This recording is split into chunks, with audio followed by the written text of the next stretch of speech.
donc, dans cette deuxième partie, on va s'intéresser aux séductions du coloris. Dans les premières années du siècle, donc une peinture plaisante, légère, va remporter un grand succès. Et pour commencer, je voudrais vous présenter ce tableau d'Antoine Coipel, La mort de Didon, réalisé en 1715, qui fait partie d'un grand décor, fait partie d'une grande commande passée à Antoine Coipel par le duc d'Orléans, futur régent, dont le fils de Monsieur. Le Monsieur, c'est le frère unique de Louis XIV. Et donc, le duc d'Orléans va commander ce décor pour cette galerie appelée Galerie d'Aînés. Donc, c'est une galerie qui est aujourd'hui disparue, mais vous avez ici deux reconstitutions en haut à droite de l'écran. Donc, il s'agit d'une galerie dont le thème, les épisodes liés à l'histoire d'Énée relate l'origine légendaire de la création de Rome. Et donc, Coipel va réaliser ce décor en plusieurs étapes. Dans un premier temps, en 1703, il réalise le plafond. Donc, vous avez ici une esquisse, puisque je vous dis, hein, le décor dans son intégralité a disparu, mais il nous reste une esquisse pour le plafond, qu'on peut voir ici en bas à droite, qui représente l'Assemblée des dieux, où il a conçu dans la tradition de Charles Le Brun une voûte avec un jeu entre des percées vers un ciel fin et des tableaux rapportés qu'on voit à droite et à gauche de cette percée vers le ciel. Donc on a encore des souvenirs de la peinture des grands modèles de Charles Le Brun. Et ensuite, entre 1715 et 1717, le duc d'Orléans va lui commander une série de grandes peintures pour orner cette fois la partie basse de la galerie. C'est ce qu'on voit ici, hein, avec 7 grands tableaux sur l'histoire d'Énée, en cohérence avec le thème de la voûte dont je viens de parler. Donc, je vais ici parler d'une de ces toiles, représenter la mort de Didon, tirée de l'Énéide. Et pour vous situer rapidement le sujet, Didon, représenté ici au centre de la composition, a été abandonné par Énée, s'est transpercé le sein avec une dague, et elle est assistée, vous voyez ici autour d'elle, par des servantes, sa sœur, et en haut de la composition, Iris, qui est représentée avec des ailes de papillon, qui est en train de recueillir l'âme de Didon mourante. Donc cette composition, alors bien que le sujet n'est pas proprement très gai, le peintre a choisi de traiter cette scène en utilisant des lignes courbes se répondant en arabesque montante, en se référant à des modèles vénitiens et flamands. L'idée n'est pas ici d'évoquer... L'idée n'est pas d'imiter la sculpture antique, mais plutôt donc d'adopter une composition très colorée qui sera remarquable pour son fer. Et on ne peut que remarquer la dimension charmante, souriante, légère et agréable de la composition qui valorise le corps féminin dénudé. Il y a vraiment une ambiguïté, un détournement d'un sujet mythologique qui semble être le sujet, si vous voulez, semble presque un prétexte pour représenter des corps dévoilés, nus, aux courbes sensuelles. Il faut aussi considérer pour ce type de composition la dimension théâtrale qui semble explorer les expressions des passions humaines. Et encore une fois, ici, rappelons la leçon de Charles Le Brun quand il s'agit d'expression des passions. Et ce grand décor dont je viens de vous parler a servi probablement de source d'inspiration pour un autre grand décor à sujet mythologique dont il va être question maintenant, l'apothéose d'Hercule, qui a été peinte par le peintre François Lemoine entre 1732 et 1736 Alors ici, pour vous situer un peu ce décor plafonnant, il a été peint pour un salon du château de Versailles, figuré ici sur le plan par l'étoile bleue. Le salon dit le salon d'Hercule. Mais je reviens à notre composition. Donc c'est une commande royale, donc d'importance, vous l'aurez compris, pour lequel le peintre choisit une composition pyramidale. On voit le héros Hercule représenté au centre de la composition, élevé au rang des dieux par son père Jupiter. Et c'est un décor qui a été largement admiré, notamment par la distribution des lumières et des ombres, un décor dont on a beaucoup parlé à l'époque, qui a été comparé à un poème épique. Et c'est à la suite de cette commande que le moine devient premier peintre du roi.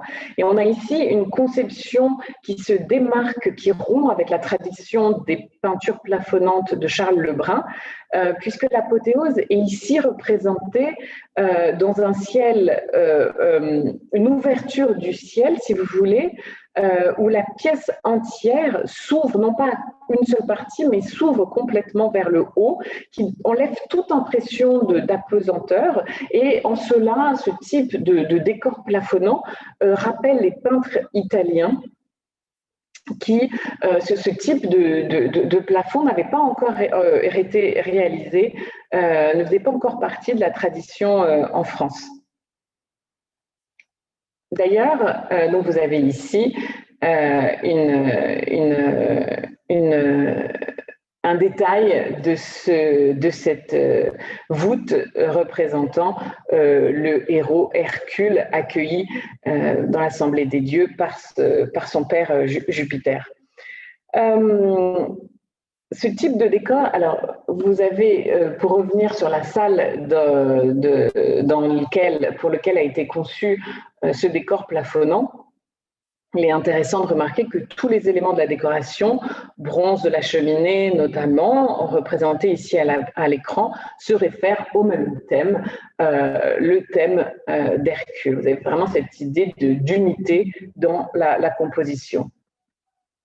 Ce type de décor fait toutefois figure d'exception, puisque à l'époque, première moitié du XVIIIe siècle, on ne peint plus tellement de grands décors. Je vous ai vraiment présenté les deux décors essentiels, mais les peintres vont plutôt préférer des tableaux de format plus petit qui vont s'intégrer aux boiseries, par exemple en dessus de porte, avec ce même idéal d'harmonie dans la décoration dont je viens de vous parler.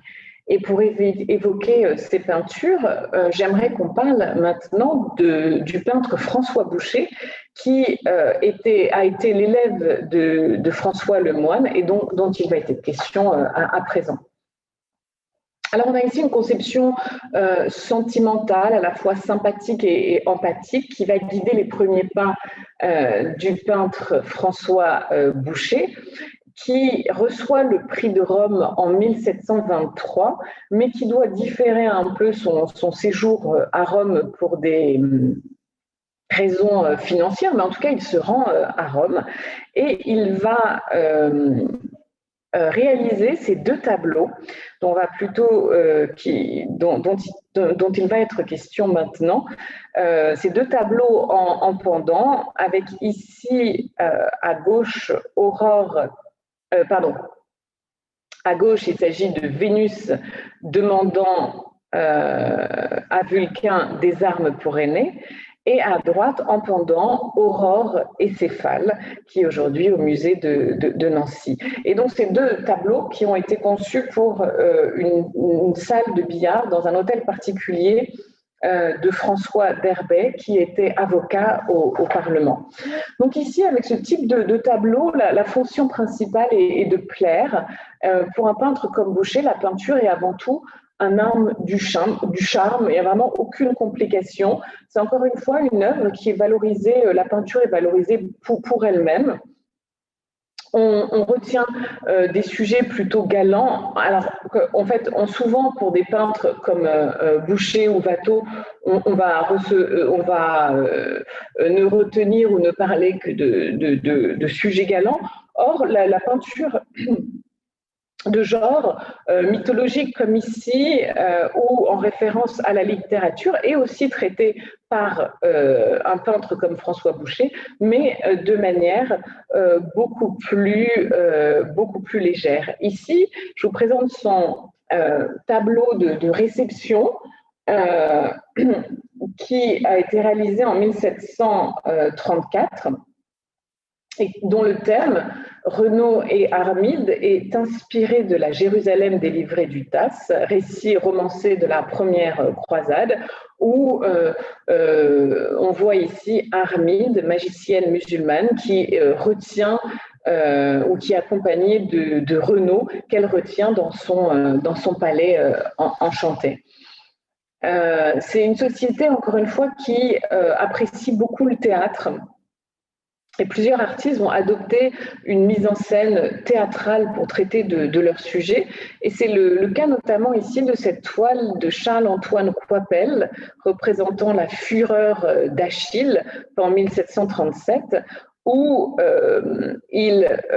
donc vous avez un sujet traité de l'Iliade d'Homère, Achille qui poursuit les Troyens dans les eaux du Scamandre, et c'est clairement au vocabulaire théâtral que l'artiste recourt, un espace scénique, au décor, à la gestuelle des comédiens, et à des codes qu'il a recours pour mettre en scène les passions humaines. Et à travers cette composition, au-delà de l'expression des passions, en parallèle à une évocation d'une scène théâtrale, l'idée, notamment dans le traitement et dans la palette resserrée, est de traduire une idée de mouvement. Mais revenons à l'œuvre de Boucher, avec ce tableau ici figurant un sujet encore une fois mythologique, Diane après la chasse, un tableau peint en 1745. Et souvent, donc on a parlé lorsque Boucher, François Boucher a été caricaturé comme un peintre de mauvais goût, souvent comparé et surtout opposé au peintre David, dont il sera question lors de la prochaine séance. On a parlé d'un peintre artificiel, léger, ou qui avait un style assez kitsch, mais si vous voulez, c'est un peu une erreur d'analyse et de comparaison. À l'époque, il s'agit plutôt d'un art fondé sur la simplicité et le refus des effets, sur une construction visuelle d'un monde du luxe et de goût, mis en abîme par l'image elle-même, un vocabulaire qui, encore une fois, est assez proche de celle des Flamands, un refus du grandiloquent pour favoriser le goût pour les petites choses, pour des passions, pour des scènes simples. Vraiment, l'idée, c'est la simplicité. Je pense qu'il faut retenir, c'est un art en accord avec la décoration intérieure de l'époque, notamment en harmonie avec les boiseries, avec les tissus, le mobilier qui composait les intérieurs, et aussi un art qui tend vers une forme de simplicité, et en cela qu'il rapproche à l'œuvre de Chardin notamment, dont on a parlé tout à l'heure. Alors dans la lignée de Boucher s'inscrit un peintre comme Charles-Joseph Natoire, qui représente ici une bacchanale. C'est un tableau qui a été peint entre 1745 et 1749, et donc qui s'inscrit dans une esthétique similaire. Le peintre Charles-Joseph Natoire est de la même génération que Boucher. Il est seulement de 3 ans son aîné. Il est lui aussi élève de François Lemoine, Et lui aussi se rend à Rome. Il va rester à Rome assez longtemps, de 1723 à 1730. Et c'est à son retour à Paris que lui est commandée cette toile pour le mariage du commanditaire. Il s'agit d'un collectionneur, Ange Laurent de la Live de Julie, qui lui passe la commande pour ce grand tableau en 1741. Et donc, c'est un tableau qui va être placé dans son hôtel particulier, et donc, encore une fois, qui va être conçu en harmonie avec le décor de l'hôtel particulier. À présent, j'aimerais passer à l'œuvre de Jean-Honoré Fragonard, qui va peindre cette toile en 1668. Donc là, on a avancé un petit peu dans le temps. Et dans cette deuxième moitié du siècle, l'art va être marqué par trois tendances différentes, et d'abord des modèles de peinture mis en code par Boucher qui vont perdurer. Donc on va reprendre ces codes dans l'œuvre de Fragonard, et notamment dans ce tableau, les hasards heureux de l'escarpolette. Alors, Fragonard est un élève de Chardin et de Boucher, dont on a parlé tout à l'heure, dont il est proche. Et c'est son œuvre va être marquée dans un premier temps par l'ambition d'atteindre la grandeur de grands modèles de l'époque du règne de Louis XV, comme Coypel ou Charles von Loo. Donc au départ, il va vouloir se spécialiser dans la peinture d'histoire, et c'est pour cela qu'il va réaliser comme morceau de réception à l'Académie royale de peinture et de sculpture, ce Corésus et Callirhoé, où on retrouve l'aspect théâtral que j'avais évoqué tout à l'heure avec l'œuvre d'Antoine Coypel.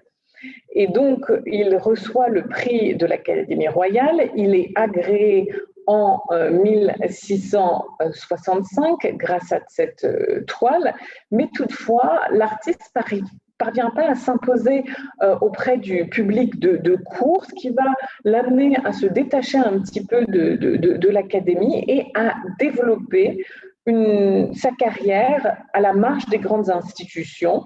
Il ne va pas chercher, ici c'est son morceau il est agréé, mais il ne va pas chercher à produire un morceau de réception pour être reçu à l'Académie, ce qui aurait été normalement l'étape suivante, mais il va travailler uniquement pour des collectionneurs ou pour des commanditaires privés, dont beaucoup sont ses amis. Et donc, c'est pour ces commanditaires qu'il va réaliser ce type de composition. Et cette marginalité, donc le fait d'être vraiment en marge de l'institution officielle, va lui permettre d'un côté une grande liberté.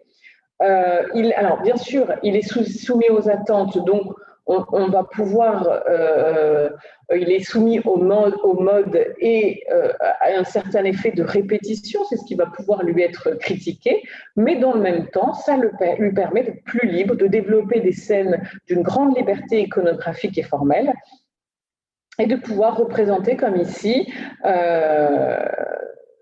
le mouvement et se concentrer sur des compositions qui ont pour objectif de capturer un instant. Et donc ici, ce sujet répond à, je vous le disais, à la demande d'un commanditaire, et je cite ce dernier qui exprimait son souhait ainsi, correspondant à ce tableau.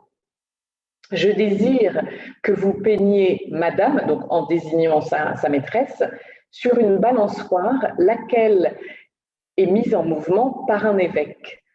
Vous me placerez à un endroit que je pourrais avoir une bonne vue des jambes de cette jolie petite chose. » Donc, il y a une parfaite connaissance de Fragonard de la peinture italienne et encore flamande. Et encore une fois, dans ce type de tableau, il y a une mise en avant une mise en valeur du goût et du faire. Alors, un autre tableau de Fragonard où on retrouve ces caractéristiques associées à cet effet, ce rendu du mouvement, est un tableau qui a été commandé par le marquis Louis-Gabriel de Véry, qui est intitulé le Verrou. C'est un tableau donc, qui date de 1700, qui a été peint entre 1774 et 1778, et qui a apparemment, selon les spécialistes de Fragonard, qui aurait été peint en pendant avec cet autre tableau que vous voyez ici à l'écran sur la droite, représentant une adoration des bergers. Alors, on a deux sujets qui peuvent paraître contradictoires, en tout cas peu assortis, mais ce rapprochement des deux toiles qui avait déjà été suggéré par le commanditaire, le marquis de Véry. Les deux tableaux ont été conçus pour ce même commanditaire, et les deux toiles sont réunies par la similitude dans le traitement de la lumière, de la palette. Les couleurs se correspondent et font écho d'une composition à une autre. Et encore une fois, cette importance donnée au mouvement des drapés. Et certains, pour comprendre un peu cette association des deux toiles, avec à gauche un sujet qui est un sujet galant, un couple fermant le verrou de la porte d'une chambre pour préserver donc une forme d'intimité, et à droite un sujet religieux. Une interprétation a été avancée expliquant qu'il s'agirait d'une manière de représenter l'amour profane à gauche et l'amour sacré à droite.